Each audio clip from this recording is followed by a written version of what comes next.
2026 ला सीईटीने विचारलेला प्रश्न. ओके, त्याचबरोबर या ठिकाणी बघू शकतायत 2026 ने विचारलेले सीईटीने घेतलेले प्रश्न 11वीचे. म्हणजे मुलांनो आपण पूर्णतः फोकस करतोय. पण मित्रांनो मी मॅथ सोडवायला धनंजय भोसले.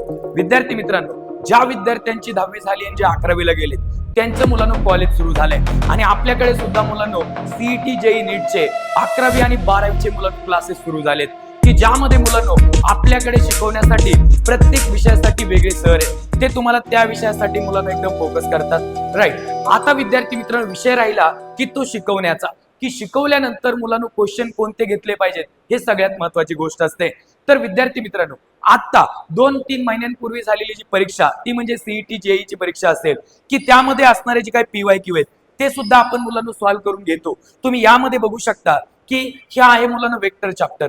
वेक्टर चॅप्टर मध्ये 2026 ला सीईटीने विचारलेला प्रश्न. ओके, त्याचबरोबर या ठिकाणी बघू शकतायत 2026 ने विचारलेले सीईटीने घेतलेले प्रश्न 11वीचे. म्हणजे मुलांना आपण पूर्णतः फोकस करतोय प्रत्येक विद्यार्थ्यावरती.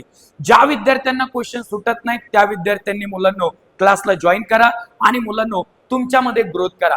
कारण की विद्यार्थ्यांमध्ये ग्रोथ झालीच पाहिजे, विद्यार्थ्यांना क्वेश्चन सुटले पाहिजे. मुलांनो आपण विद्यार्थ्यांची काय करून घेतो तर सराव करून घेतो. चॅप्टर शिकवतो, सराव करून घेतो. विद्यार्थ्याला इथंच क्वेश्चन पण सॉल्व्ह करायला लावतो. त्याच्यावर 2-2, 3-3 टेस्ट घेतो. त्यानंतर ग्रुप चॅप्टर वाईज मुलांना आपण टेस्ट घेतो. विद्यार्थ्यांचे फॉर्म्युले एकदम मुलांना मजबूत करून घेतो आणि मग विद्यार्थ्यांना क्वेश्चन सुटायला सोपं जातं. मुलांना चांगले मार्क पुढे राहिलेत विद्यार्थ्यांना. येणाऱ्या काळामध्ये जेव्हा त्यांची एक्झाम असेल तेव्हा सुद्धा त्यांना चांगला स्कोर येईल. मुलांना विषय हा नाहीये की फक्त हुशार विद्यार्थ्यांनाच मार्क आले पाहिजेत. मार्क सगळ्यांना आले पाहिजेत तरच मुलांना ते काम झालं. सो दॅट ज्यांना क्वेश्चन चांगले करायचे, सराव करायचा आहे त्यांनी मुलांना मॅथ सोडवायला धनंजय भोसले जॉईन करा. धन्यवाद.